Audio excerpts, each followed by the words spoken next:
Hey everyone, it's your girl Emma. Thanks so much for tuning into the African Diaspora News channel. We have another Karen. This Karen is located in the town of Barrie, Ontario, and she assaulted a sister who owns a business in that town. I'm going to roll the clip and then we'll talk about it. Another racist attack was caught on video in Ontario. Start something! I'm serious! How the are you here? Who the are you? Yes! Who the why? Why? Are you hey? Are you? A black female business owner was allegedly punched in a racist and hate-motivated attack in Barrie. Oh my God. Get her license plate number. Oh, you're relevant, friends, because we got them too! Bye! Bye!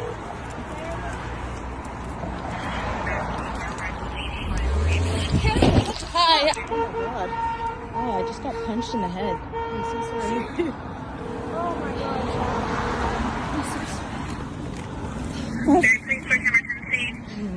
guys.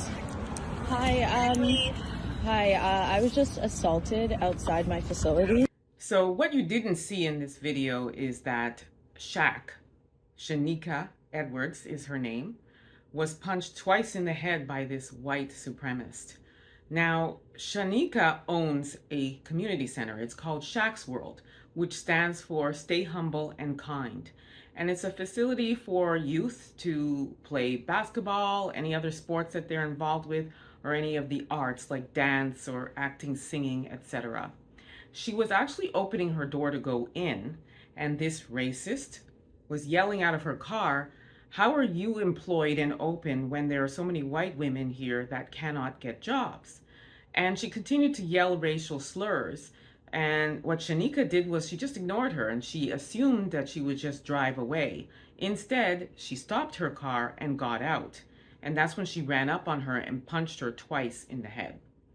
The other white ladies that you see that were trying to shield and protect her, you heard her being the racist, yelling out, "Are you a Nazi? Are you a Nazi?" because she was defending the black woman. So subsequently, she was charged. And she's a 30-year-old woman. They never revealed her name, but she was charged with assault. As far as whether or not she did jail time, there's no further reports about it. I definitely will keep an eye on that to see what eventually happened. As for Shanika, she remains open. She did say that she still feels traumatized by it and is also shocked, which to me is shocking that she's actually shocked about it, because in the town she lives in, just to give you some demographics, the amount of white people that live there is 87%.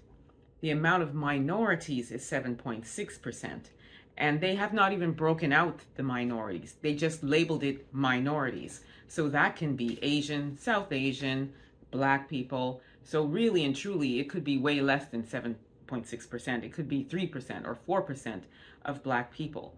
So racism would be high up there. So it's unfortunate that this happened to her. And the other thing I also want to mention is this narrative of go back to your country. What country? A lot of us were actually born and raised here, including Shanika Edwards. She was born and raised in Ontario. So this is her country. So this narrative of go back to your country is ridiculous, white supremacists. It's not your country either. Thanks so much for tuning in. Let me know what you think about this. Drop your comments in the chat. And don't forget to like, comment, subscribe, and hit that notification bell so you don't miss out on the next upload. In the meantime, stay safe. Peace be.